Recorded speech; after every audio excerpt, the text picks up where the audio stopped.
Okay, what's up, everyone? Let me just adjust this. Okay, hope everyone has having an amazing Monday. You see, I'm already eating up my words because I'm so excited for today's interview. So, welcome to episode number 4 of the IG Live interview series. Today, we have a really special guest. In fact, I'm super grateful that she said yes to doing this. So, I'm super excited. I wanted to just say a few words about who this person is, so that you're excited and inspired as well. Okay, this is someone who I've been following for more than a year. She has had an amazing journey and I've witnessed it. She is a certified NLP practitioner, mindfulness coach, and YouTuber, but not just any YouTuber, a YouTuber with more than 150,000 subscribers. Yes, 1.5 lakh subscribers. And she is here with us today. So let me bring her on. She is none other than the awesome Kartika and I. Show some love in the comment box. Show some hearts, and let's welcome her. Let me just send her the invite.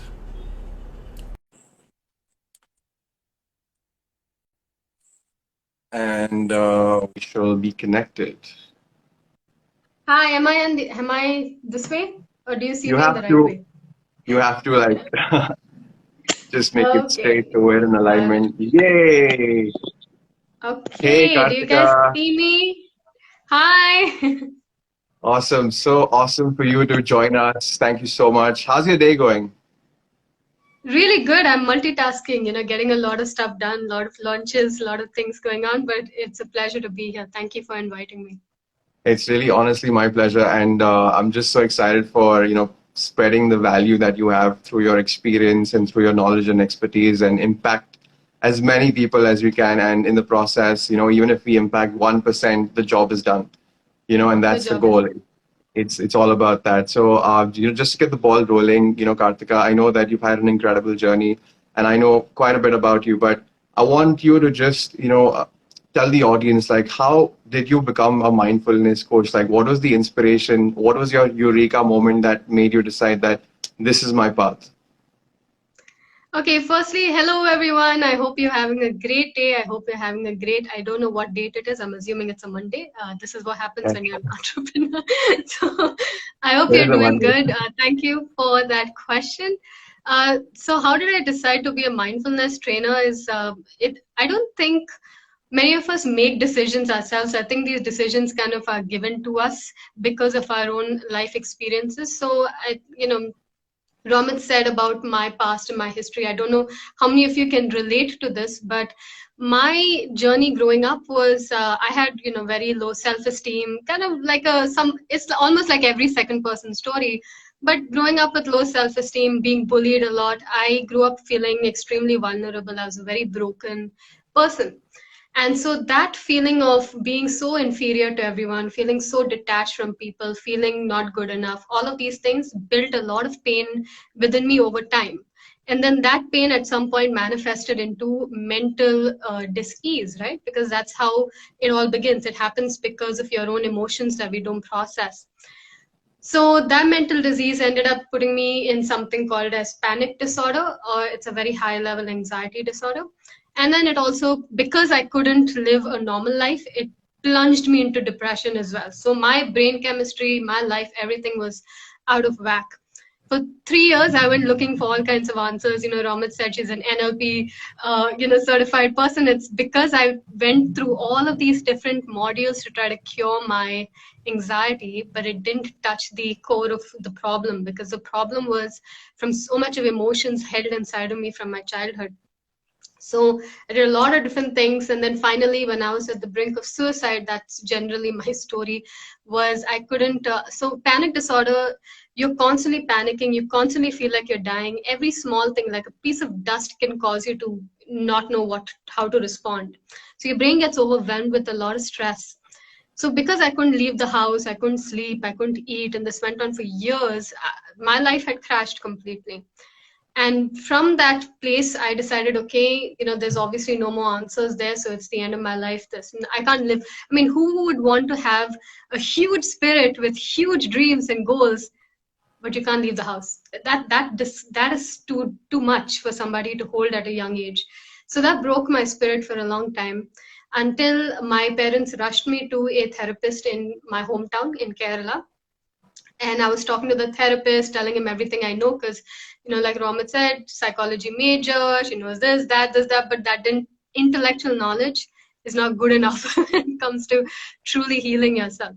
So that's where it happened. I ended up, knowing more than the therapist. So that was a little, unnerving, because how do I expect him to heal me when he doesn't know what I know, kind of a thing. So I walked out of the therapist's office completely broken, and then I speak to the universe and I say, hey, if there's a way for you to save my life, now is a good time to do it. So I walk into my uncle's house and I see this book. Yeah, this one here.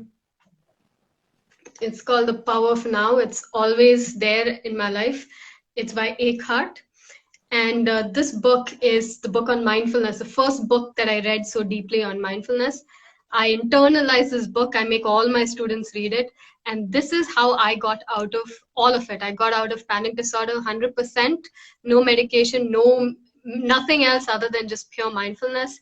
Came out of depression, came out of self-esteem issues, came out of social anxiety, came out of multiple health issues from one practice. So then I decided, okay, if I can do this, and you always attract your tribe, right? So if you have gone through pain in life, you will find exactly the same clients who will come to you for those kind of information. So then I started teaching them one-to-one. The one-to-one became a group coaching situation. Then it became a digital course, and so on and so forth. So that probably is a long-winded answer to your question, but that's how it all happened. No, I think, thank you for sharing, and more importantly, being vulnerable and transparent with your journey, because that's what's really allowed you to empower others through your vulnerability. There's a sense of empathy. When you tell someone that, hey, I know exactly what you've been through because I went through the same. That empathy is what really creates the empowerment, and that's what you're doing. You're empowering thousands of people. So thank you so much for sharing that story.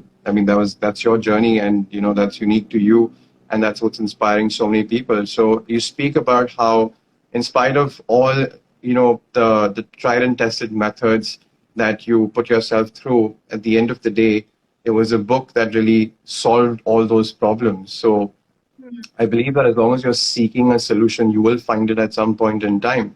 And you just have to be consistently focused on the solution and not the problem, because what you focus on expands. So I want to ask you, Kartika, if you'd like to just throw some light on how, the process to someone today who's dealing with stress, anxiety, those limiting beliefs, struggling to believe that there is a better situation out there, how would you want to, give this person some kind of initial, baby steps on what they need to do just initially, because that initial process is what I believe is a crucial process. So what would you suggest or advise someone who's dealing with stress, anxiety, maybe some level of depression, maybe suicidal?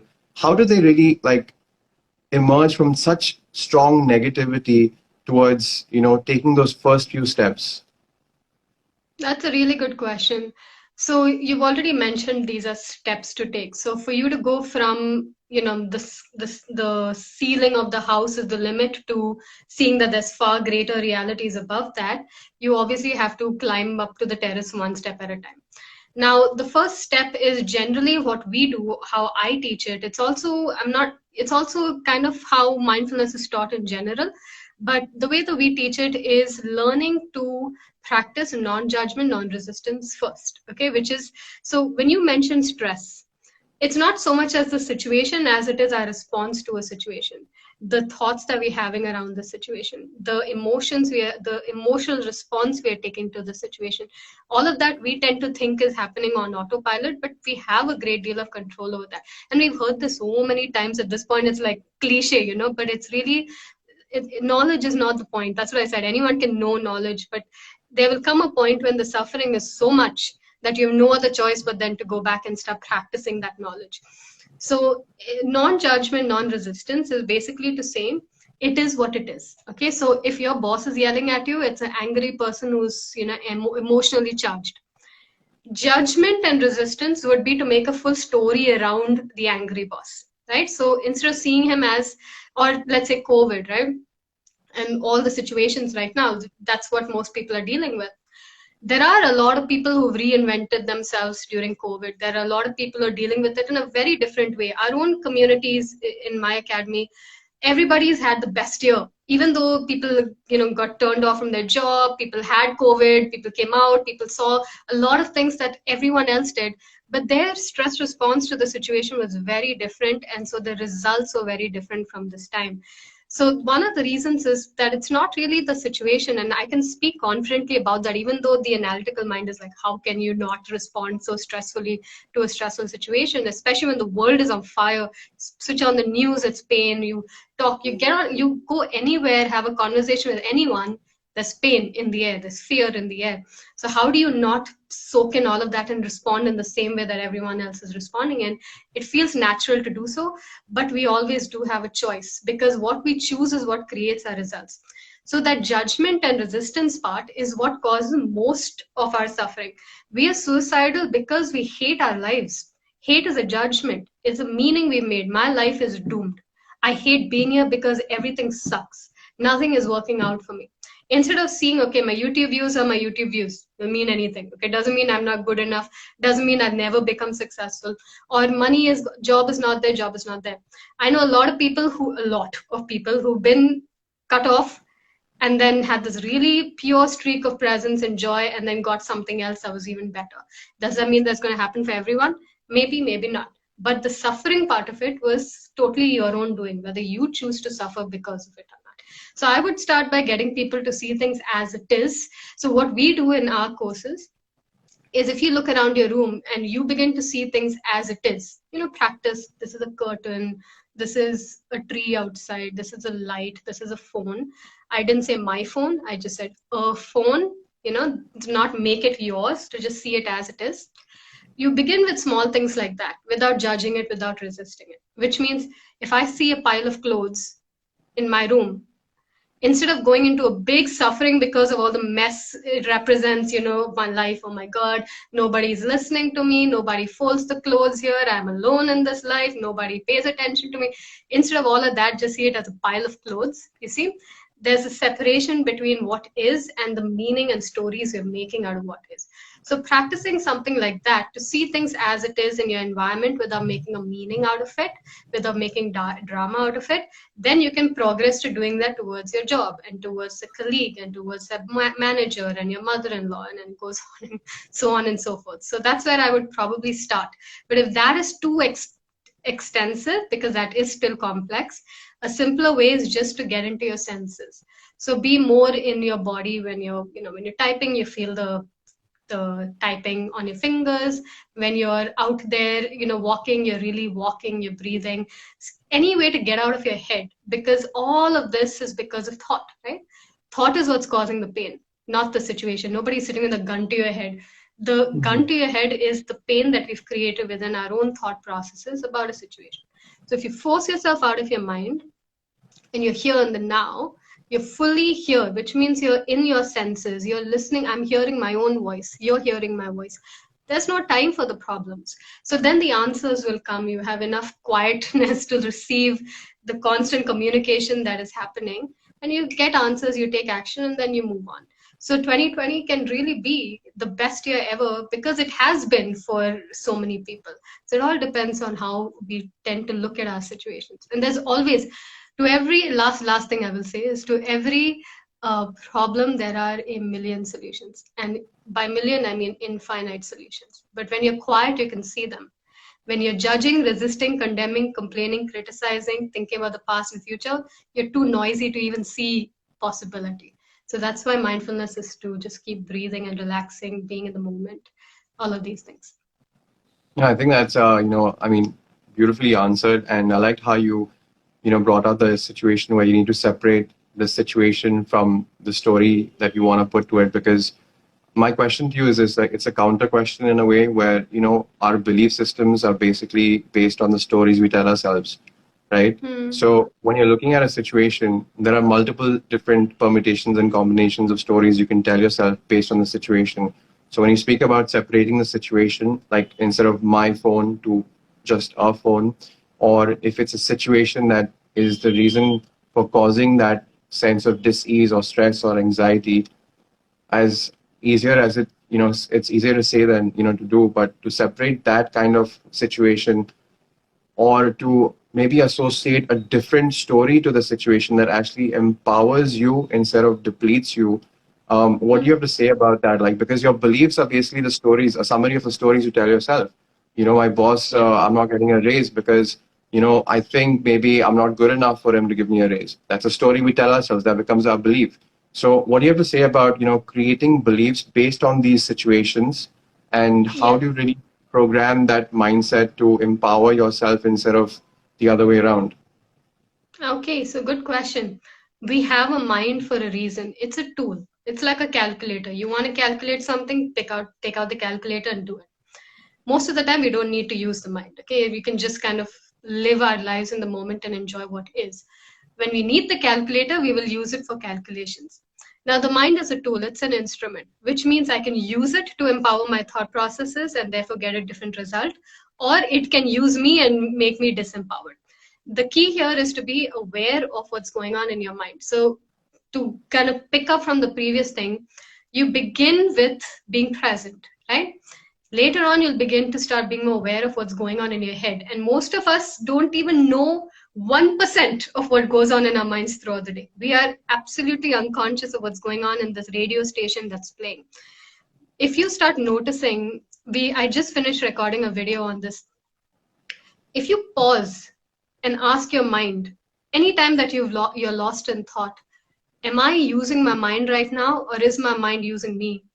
99% of the time your mind is using you. It's just trying to take you to something, think about something that's totally irrelevant to being here in the moment. It's using you because it's gaining all your life force energy into that thought pattern. When you become aware of that, then you can use your mind and pivot your thoughts into more empowering beliefs. So awareness of every time you've gone into a negative loop, pause, come back to the moment, choose to use your mind into that empowered thought process, and then move in a different direction. I hope that answered your question in the way that I put it.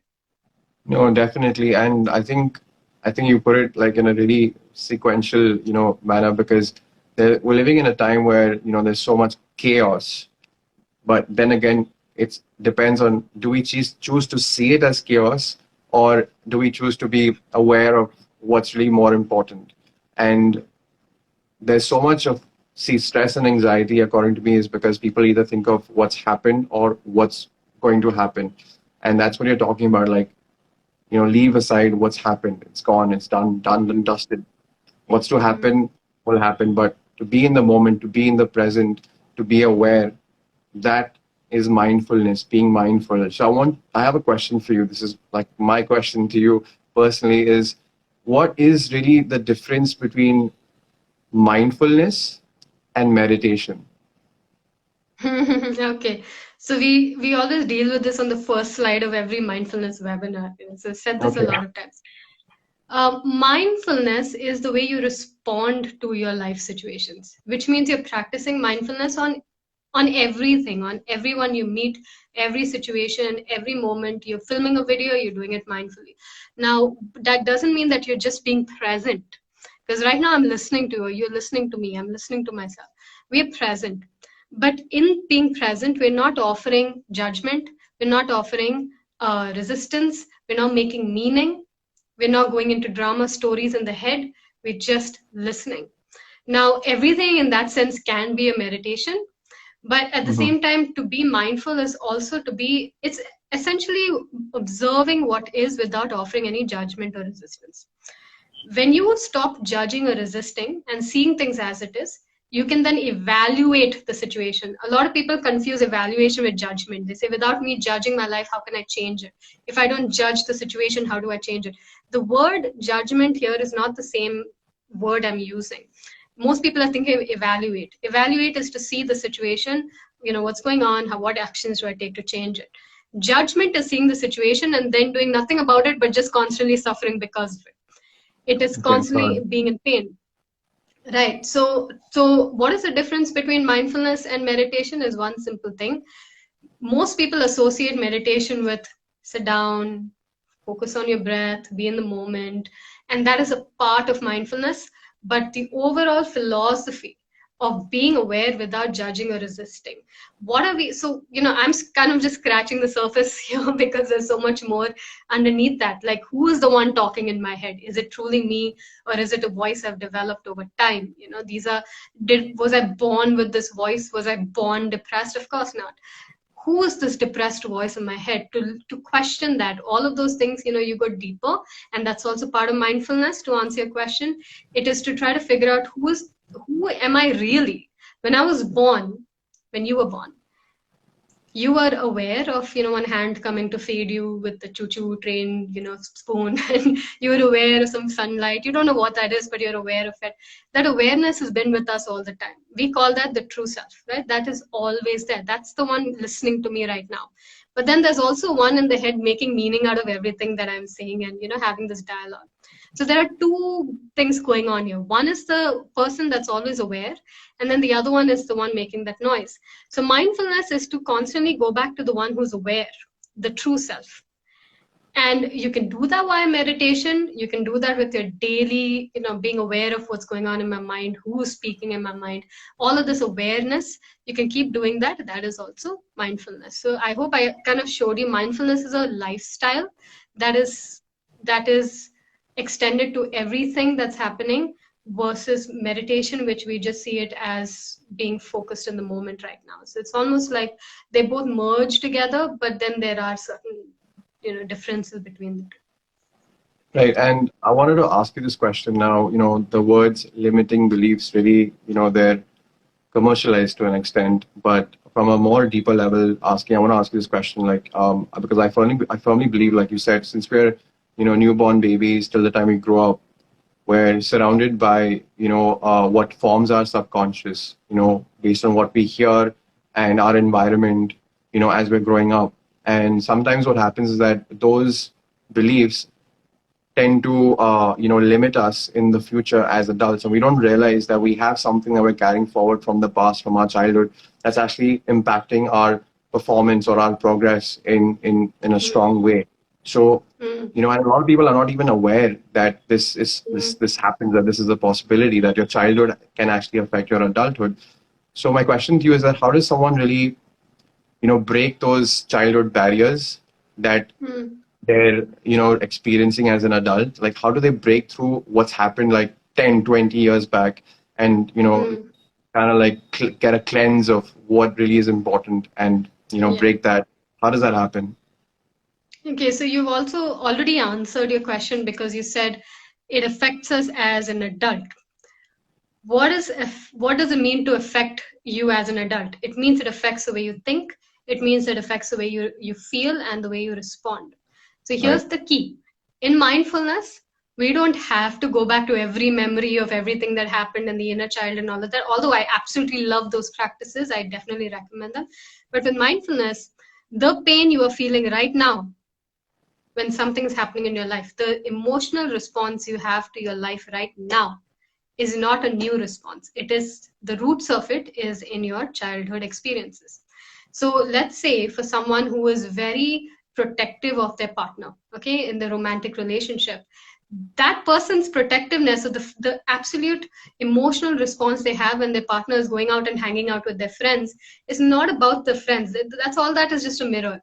What it's mirroring is, way back in childhood, this person felt that familiar feeling of abandonment, fear of not being good enough for their parents, or wherever it came from. I'm just giving an example. But that is the root of the tree, which is the way we are responding today. So if you can isolate that feeling of pain in the body, that feeling of that, you'll feel that discomfort all over your body when you are having an emotional response. You feel the fear, you feel that constrictedness, you feel the tears, you feel that lump in your throat, you feel that need, or the anger, or whatever's the emotion, you feel it physically. If you can see this as energy, we call this pain body. Okay, it's like a energy body of pain that's kind of just moving through your body right now. If you can isolate it and feel it in your body, which means you're aware of all of what's going on, you're aware of your entire body feeling the way it's feeling, without judging it, without resisting it, just truly feel it and watch it, That energy, because of law of conservation of energy, which says that energy can neither be created nor destroyed, it goes from one form to another form. That's called alchemy, or transmuting energy from one form to another form, which basically means sound to, light, or whatever, that transformation. In mindfulness, when you sit with that emotion and you just watch it and you let it, it's like your inner child is speaking to you, you let it express itself, it begins to release from the body. You have a sigh of relief. Slowly give it a cup. Some pain bodies take a long time to dissolve. Some dissolve within an hour or 2 hours. But as you begin to release that, it's like taking a dirty cloth and just, washing it every time in this wash soap. It slowly begins to get cleansed up. So because the way we respond today is rooted in our past, as we're healing our current pain, you're also releasing the root of where it came from, which means we don't have to go back to the memories. We can just keep healing the way that we're responding to life today, which means when we are at peace today, those limiting beliefs that came from childhood, the way we respond that came from childhood, and most of us have "I'm not good enough" labeled in our every part of our brain. "I'm not good enough" is like tattooed in our blood. It's everywhere. And because we carry the "I'm not good enough," obviously, because we've been compared to our neighbor Sharma's son and this, that, and you see what I'm trying to say, right? I'm not good enough is strong in all of us as a species. Okay. Now what happens is when you're in "I'm not good enough" from childhood, today when your boss says something, you have that pain reaction. But the moment you heal this pain, a part of that root of the childhood experiences are because you're healing the very source of those negative thoughts and those negative belief systems. It's the emotions you're carrying. As you release the emotions, the thoughts release. And obviously, as the thoughts release, the energetic connections to those memories begin to drop off. So you'll remember the memories, but won't have the emotional charge around. Okay, got it. So to go from "I'm not enough" to "I am worthy, I am enough."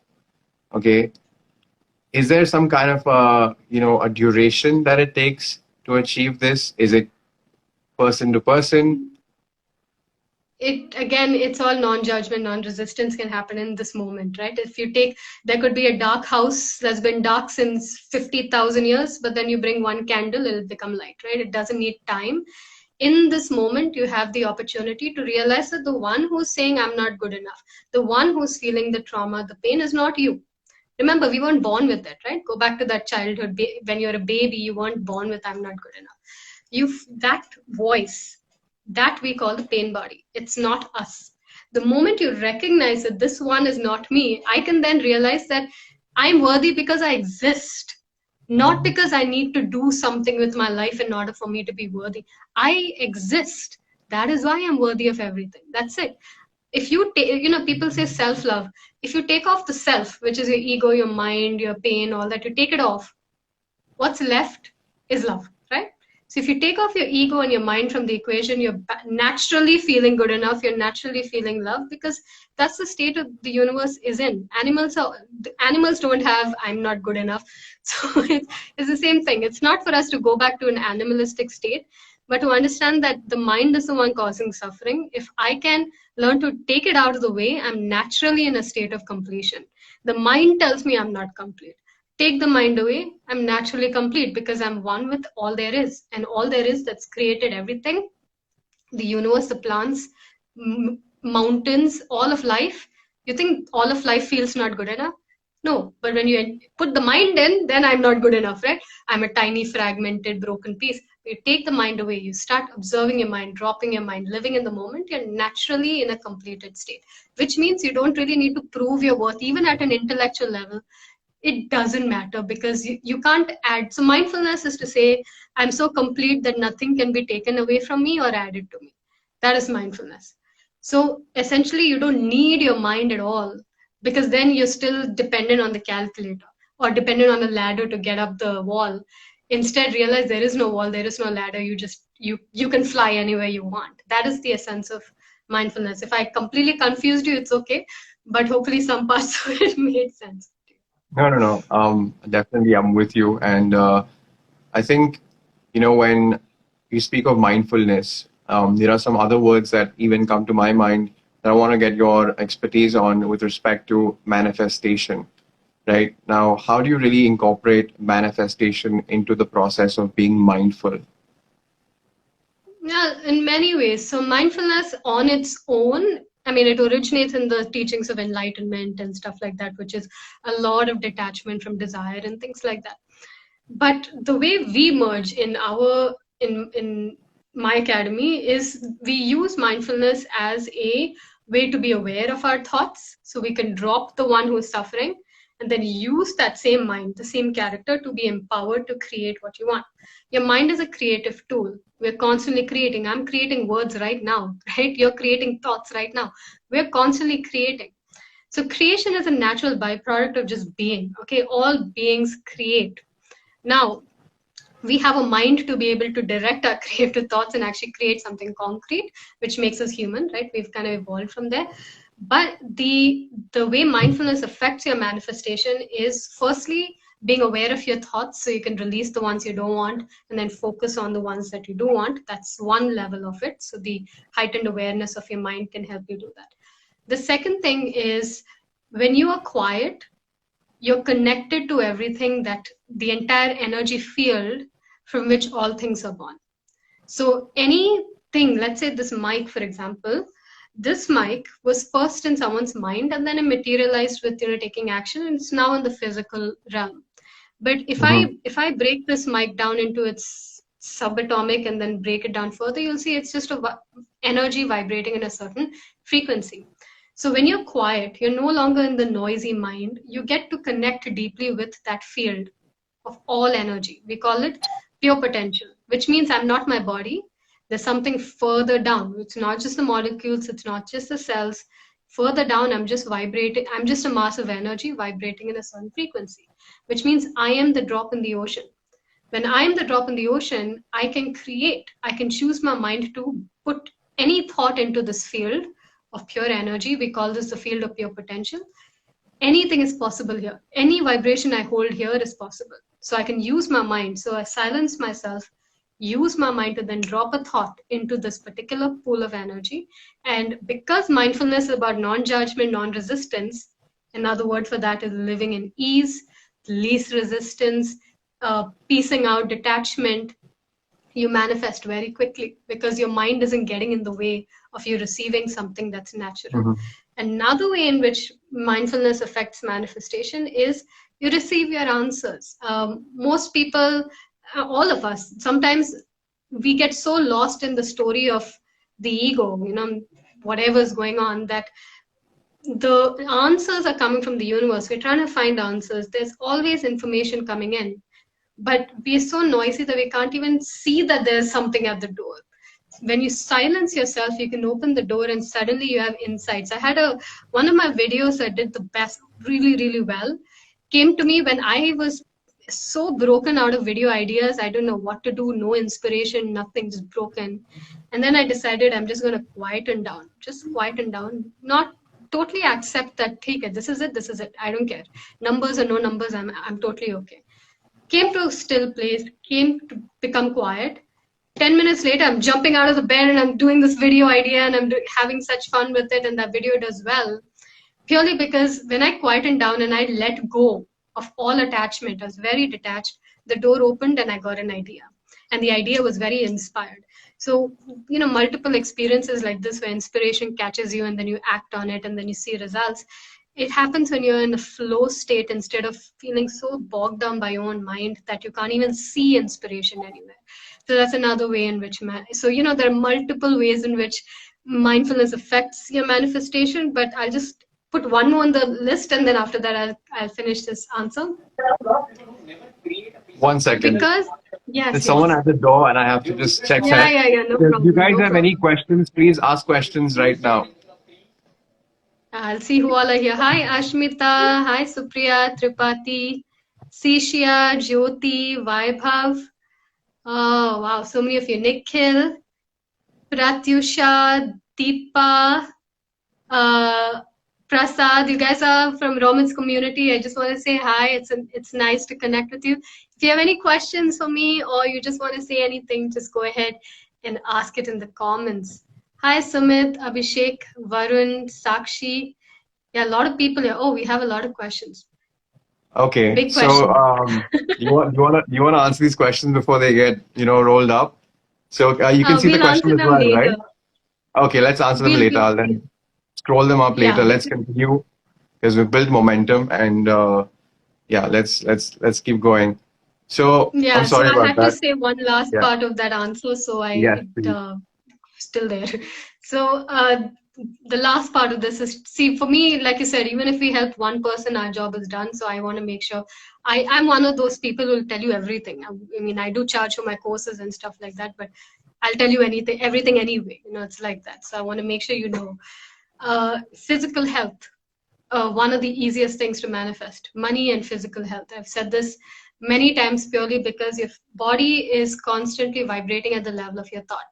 So when you're mindful, because you become so connected to the source of everything, you become so connected to energy, consciousness itself, you're not disconnected because your mind is taking you into suffering and all of these things.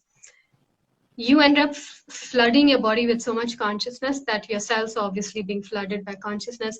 Healing happens very, very quickly. Manifestations around health is very strong when people do. Physical health is very strong when people start healing their mind and their emotions. So that's another way.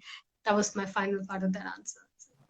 So when you say that money and health are the easiest to manifest, it's I mean I'm sure a lot of people are really excited about that that being you're saying it so confidently because those are the two avenues that most people are basically suffering or having most challenges.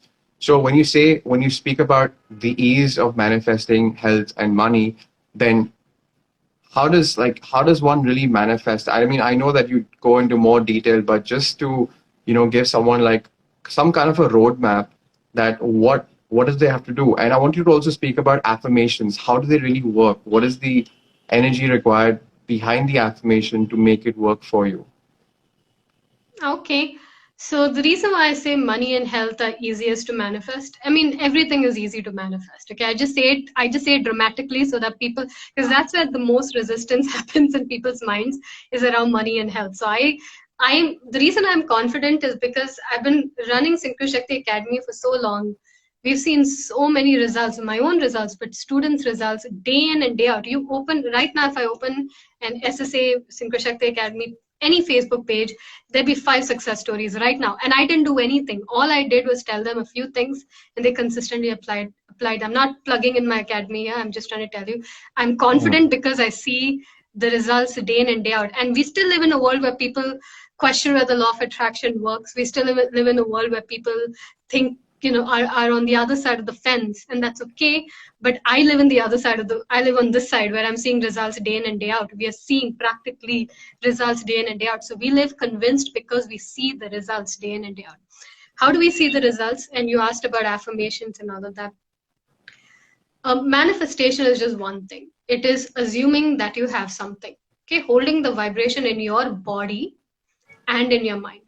Now, this is a little trick, right? Because people think affirmation is just I repeat some stuff in my head, and that's Yeah, my but affirmation. I am this, I am confident. That doesn't really work. I mean, maybe in some extent it does. Okay, I can get into that later. But when I say conditioning your body, I mean biochemically. Another word for that is emotionally hold the vibration of having something now. So if it is confidence, what would confidence feel in your body now? If it is marriage that you want to manifest, what does it feel like to be at that mandap or at the stage of your wedding in those heavy gowns or whatever you're wearing? What does that feel like now? So holding a vibration in your body consistently reconditions your body. It basically tricks your body and your brain to assume something is real. If you do that long enough, repeatedly, it starts intertwining with your personal energy. It becomes natural. You begin to believe. Remember, your mind is a believing tool. It begins to believe that is natural. So when something becomes natural to you and you think, okay, if I say, for example, if I tell you you're a millionaire, some of you would say, yeah, of course I'm a millionaire, even though you may not have the money, but internally you have that thing of I'm a $1 million person. But most people would say, I'm not even $1,000 person, right? Because that mismatches in what our body's conditioned to feel. When I say body is conditioned to feel, I mean we're thinking all these thoughts which are creating a chemical reaction in the body.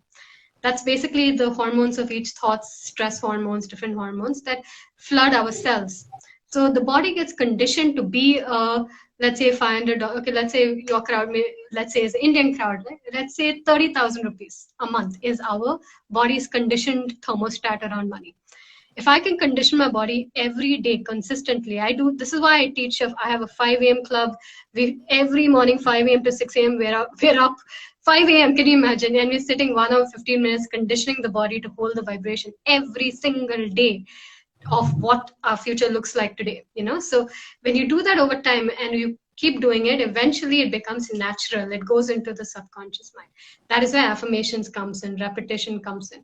When that chemistry in the body is of abundance, then when somebody tells you, hey, you just lost your job, you don't have a crazy reaction at all. You are very calm because you feel in your body that you are $1 million person. Something is going to show up, and lo and behold, in the Bible they say when you have faith, even if it's the size of a mustard seed, you can move mountains.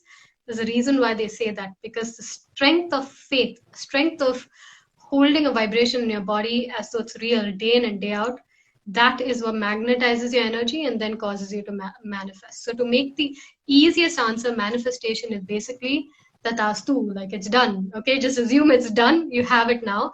Prayer is another thing, right?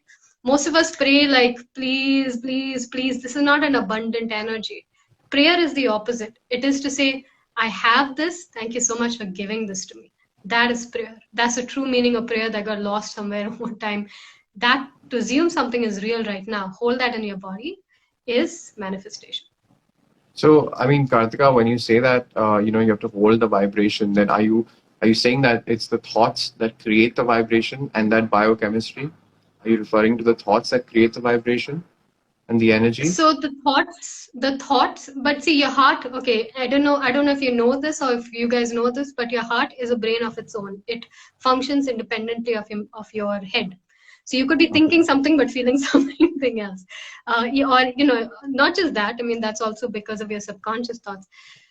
If you can, in one way, yes, when you hold that image of receiving a diploma, or you just broke out of an addiction or whatever is that image, it can, for most of us, incite a very strong heart feeling. But for many people, we are very disconnected from the heart. In fact, we can't even feel the chest muscles.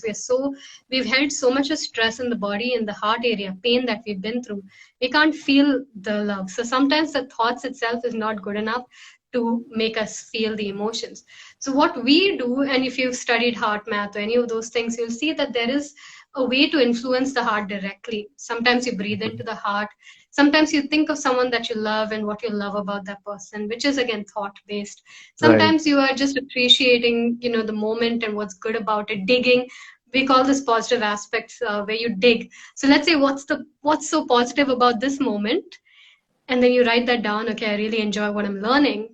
What do I love about this particular thing? Well, I love that this learning may help me in life. I love that I'm learning new things and it's exciting me. And as you go deeper and digging into these things, these positive aspects of the moment, you begin to feel better. So in essence, you're right. It is thought based most of the time. It's your thoughts that create the biochemistry.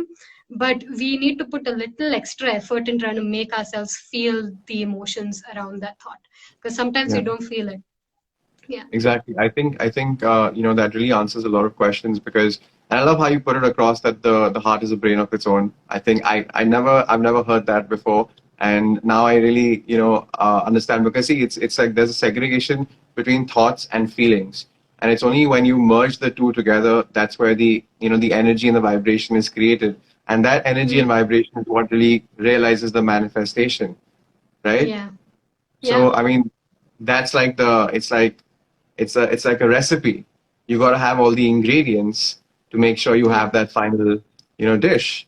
So Yeah. it's like affirmations don't work unless you have that intention behind it, and the intention And only the comes emotion behind it. emotion. Exactly. So I think there's so much to it than just saying word sentences in So front of a much. mirror. There's so much to it. There's so many layers I see, and that's why it's a lot of people don't really jump into the ocean and understand how to really, you know, grasp this knowledge and apply it in the right sequence and in the right manner. And I know that you teach this, of course. So I wanna like let the audience know what is it that I know you're conducting a webinar soon.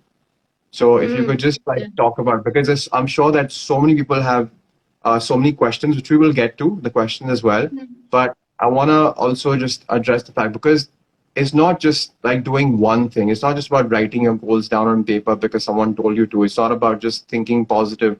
There are so many different aspects to it. And it's only when you have all the aspects put together in place that really that synergy is what creates the output that you're looking for. And mm. I know that you very beautifully put this across in your teaching and in your academy, Synchro Shakti. So I just want you to just let the audience know how they can really connect with you and learn more if they really are serious about this. Okay, so you mentioned a webinar. So basically, we're having on 30th, which is Friday at 6:30 p.m. Indian Standard Time, we're hosting a webinar on the most powerful manifestation routine for faster results. Now, some of the things I spoke about today, like repetition and magnetizing your heart, and all of these things are part of a routine that you do every single day. On It's a free class. It's happening on on Friday. When you come for the class, you basically get the entire routine, which is the best part, and it's for free. You get the entire routine. You get four attractive factors that make this routine work beautifully, and you also get. So we all have that impossible dream. Sometimes it's the 10 crores or whatever it is. How do you make that into a super possible reality? Because remember what I said, if it becomes natural to you that something is just like that, it's like, yeah, of course I'm a 10 crore person. How do you make that super possible within you? That is one of the third things that we talk about in that webinar. So if you want to connect and go check out that webinar, it's a live training, so you can ask your questions, all of that there. You can go to kartikanair.com/manifestation training. I don't know if you can put that as a link somewhere on your thing. Okay, KARTIKA, no H, nair.com, nair.com/manifestation routine. If you can go get to there, or you can just email us and we'll help you with a link that will give you access to that training. Once I'm you're at just that typing training, out that's when the. you join our world. Should Okay, I? I'll so type it in the comments. Hold on. no, I've just managed to do it. So guys, I think is it right, Kartika? Yeah, kartikanair.com/manifestation routine. Yes, correct. I'll also type Okay. it one more time. This will give you everything you need to get started. Exactly. So, Yeah. guys, this is a great Mhm. opportunity for you to really take the next step with Kartika and, you know, be a part, attend this webinar so you can understand, what's really stopping you and how you can unlock your true potential. Because at the end of the day, we have one life, and if we're not going to live it to the best, then we're doing wrong to our own life. And, waiting for the next life to be better is, it's fancy Yeah. talking. So you have to basically Every do it every all in this moment is one a life. new life. Lovely. Every That's moment that's is a new life. It really that's is. really well put. I think we should just take some questions from the audience because we've shared so much value. So guys, if you have any Yes. questions, just I think there is a question tab which you can find, or you can just type it in the chat box. If you have any questions regarding mindfulness, manifestation, anything that we've discussed, over this time, just post your question. Let me just scroll up and see if we've missed any questions. We have missed a few, but okay. Which thinking is good, positive thinking or negative thinking, or just both, or neither of it? Okay, that's an interesting question. That's a good question, actually. I think it's a mix of no thinking, which is basically being a lot more quieter. So you have a separation between the mind using you and you having the mind quiet enough for you to use it, and then of course positive thinking. So it's a match of being quiet and also using your mind for positive thinking. It's a So no balanced thing. thinking and positive thinking. Yeah. No negative thinking. Let's start there. That's the answer. Don't think negatively. Exactly. Okay. We have a question by Purvi. She says, kids' fear of buttons doesn't allow parents to wear clothing that have buttons. Have gone to many doctors and therapists, but they have labeled as fear in from past life. Any guidance for the same? Are you reading this as well? Yeah, I read this earlier. So it's the same thing, whether your fear comes from a past life or past experience in this life, fear is an experience you're having in the moment. The child is too young right now to understand that it's just an experience, it's an emotion. When he grows older, hopefully we can address this. I personally do not work with children. I don't know exactly how I would convey a mindfulness answer to a child, but to give you an understanding, fear is some part of the brain is going into fight or flight because it thinks there's threat. That's fear, right? Like an animal is about to eat you. It's, in this case, it's the button that has an unconscious meaning to the child, which causes, it could have been, suffocation or whatever. It could be a past life thing, I don't know. But essentially the emotion exists right now. If you can isolate that emotion in the body and just hold it there and watch it and breathe through it, the emotion can start releasing. But this is a child we're talking about. He may not have the tools to be able to even hold an emotion in his body. It's too painful for kids. So what I would probably do is when he's about 12 years old or so, maybe try to go back to those experiences and see whether there's something that can be done. But the best way I can gain your respect and love right now is to tell you I do not work with children, so I can't tell you exactly what I would deal with. But I can also I can just help you understand how fear is processed in case you want to use that knowledge for the future when your child grows up a little bit more. Okay, so we have a question by Balachandra. Would like to know about detachment once after manifestation rituals are done. Good question. So, what we do with detachment in my community, and the reason I keep mentioning my community is because that's the results that prove what I'm trying to say. I don't know what other communities are doing, I just know what we are doing. So, the way that we work with detachment is firstly, when you assume something is true within your body, that is one level of detachment. If you have something, you don't get too attached to having it. You see, if you Mhm. want that apple, whatever's the new app. I'm not an Apple person, but let's say Apple 12. I don't know what it is. Let's just say Apple 12. Okay, you want the iPhone 12. When the iPhone 12 comes in, there's a seed of desire. You want it, want it, and then you get it. On the first day, you're kind of very careful with it, couple of days, and then after that, it goes back into the back burner. You're not that attached to it. It's the True. same thing with when it comes to desires. When you feel like something is so natural to you, it's happened. When you hold a desire, it has happened. At the quantum level, at the level of pure energy, that vibrational signature is yours. You have attached it to you. It's there. It's at the door. Our job is to open that door by getting out of the way, right? So essentially, detachment is understanding it's happened. Now it's just history unfolding itself to seeing that reality in the physical world. So feeling like it's already there, which means if you're trying to get a new partner, or you're trying to get a new relationship, get an extra plate, get an extra pillow, whatever, it's there. That level is one part of detachment. The rest of detachment is living in the moment. When your mind goes into, I don't have it, stop it, live back into the moment. You can pivot yourself into thinking that I have it again. If that works, if it doesn't, just be mindful. Watch, look at the trees outside. It's a beautiful blue sky. When you're looking at the beautiful blue sky, you are in the moment, which is detached from the outcome, which is a future experience. Live in the moment. That's the second part of detachment. There's a lot more, but these two are where you can start off your journey. Wow, there really are so many layers to this, Kartika. This is They really are. insane. You That's know, why and that's a, a lot of people wonder. I have some comments where people saying, you know, my neighbor down the street teaches this for free, or, I don't need to study something in detail. I don't have to do it over and over again because I get it. I get it. This is manifestation. But when we started, so this 5 a.m. club, when we started in February to today, it's been 10 months. In these 10 months, the amount of self-discovery that happened in our students, the people who didn't do this never touched at that level of understanding. Hey, guess what? Half of my desires come from I'm not good enough. That's a big realization, because if you try to manifest from I'm not good enough, you will keep trying to find people to prove to you that you are good enough. You'll keep attracting more situations that make you feel I'm not good enough. So then you have to shift from, okay, where are my desires truly coming from? How can I shift them into my heart, into my spirit, into love?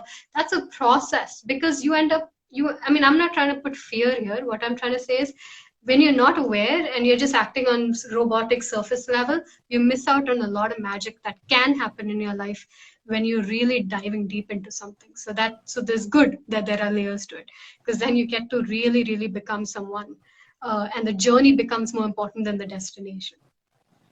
Wow. So, I mean, yeah, like it really is a recipe that has to be learned first before putting all the pieces in together to see what the puzzle is all about, to reveal that picture. And I think I remember I've actually attended a webinar of yours where you spoke about, I've seen your results, I've seen your success stories. They are remarkable. And I truly admire the work that you're doing, and, the message that you're putting out there, and the transformations that are happening, and it's really amazing for you to find your calling, because a lot of people don't even know what that is, what their calling is. And for you to have, found it, but it wasn't easy. You went through that struggle. It was not served to you on a silver platter that, hey, this is your calling, now go and do this. No, it was your own personal self discovery that you had to go through first before teaching others how to do it. And when I'm you still have your going own. through it. Absolutely. I'm still going through it. Absolutely. Yes, yeah. Absolutely. So let's just take a few more questions, and then we'll just end this over here. So we have, what is the difference between ego and intuition? And we need to follow our intuition rather than our ego. So the word ego, when we use it in the mindfulness context, so you've got to understand different schools of thought use the same word differently. Okay, so let's say in psychology, ego is a different word. In mindfulness, it's a different word. So the way that we use ego is we're talking about our sense of self, our mind, our identity, those thoughts. I am Kartika, blah blah blah. All of these things. That's not who we really are. That's the character that we're playing. So we call this the ego. The ego is always dissatisfied. It's never happy. Let's just start there. You get something, then the next thing, and the next thing, and it's just always finding some reason. You'll have the most perfect relationship, but then your ego is not satisfied with perfection, so it wants some drama. So then it'll create some drama. So that side of the mind, that is, when you're identified with your mind, that character, the instrument, we call that ego. A little complex, but you'll get it if you repeat this training a few times. You'll get it. Now, what is intuition? Intuition is when you get a flash of insight towards something, you feel something, and here something a lot of people mix, and I don't know if you know this. Intuition does not come in the form of fear. A lot of people say I have a bad gut feeling, and that's my intuition. It's not. A lot of it is anxiety that's based so deeply in your subconscious fears that we confuse as intuition. If you can sit with that anxiety and relax it, and you still have that feeling of, okay, I should avoid this or I should go towards something, that's a deep intuition. It's coming not from your mind, it's not coming from your ego. Your ego can be switched off, but you still feel that inclination to do something. That's intuition. Now, for example, like purpose. I think, Romit was saying you struggled, you found a path. But that's really true. Even for me, I remember telling my dad so many times I would just want to quit all of what I'm doing. Just quit. I don't want to teach people. I don't want to do it because the ego gets so hurt about so many things that happen on your journey. It doesn't want to do this stuff. Who wants to help people who come and whack you in the face? Nobody wants to help. But then somewhere deep inside, something shows up again. And then it pulls you back into the path. And then you have this inspiration to do something. Your intuition tells you, hey, take this client or don't take this client.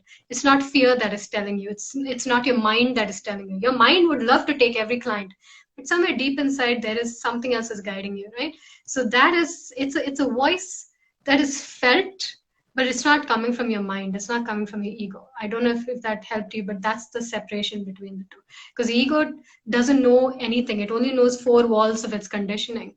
Sometimes you got to step aside of it, and then you're guided to things that your ego doesn't even know why you're guided to it. In fact, it thinks you're batshit crazy, but somehow you take action on it, and then you realize, hey, good thing I took action on it. Even when you get into bad relationships, there was a reason for you to get there, because it taught you something that brings you here. So there's always a path ahead of you, that just trust it. Somewhere something's guiding you. That's intuition.